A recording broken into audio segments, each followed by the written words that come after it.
So we're talking about how you provide qualifiers to representations and warranties. And today I'd like to talk a little bit about a materiality qualifier.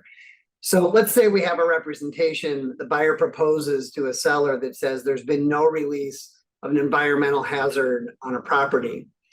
The seller might look at that and say, wow, I wonder if I could scale back my exposure on this by just saying there's been no material release of an environmental hazard on the property.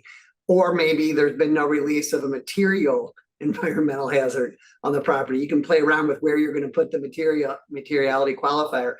But the gist of this is that by inserting that qualifier, the seller avoids having to disclose minor immaterial releases, which particularly in a manufacturing environment are almost certain to have occurred, but aren't meaningful to anyone.